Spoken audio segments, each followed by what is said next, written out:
am CQMS Utakarsha Undre from NCC MIT-ADT University belonging to the 36th Maharashtra Battalion.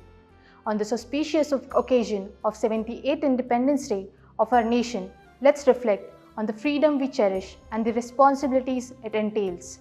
As the youth of the nation, we have the power to shape the future of our nation by our actions and decisions. We should embrace the values of courage, commitment and patriotism towards our nation that we, the NCC cadets, proudly uphold. We should strive to contribute in the nation's growth and development. We should stand firm on our commitment towards justice and equality. We should always remember that our actions today will determine the legacy for tomorrow. Let's honor the great history of our nation by working together for a better tomorrow for all. Jai Hind.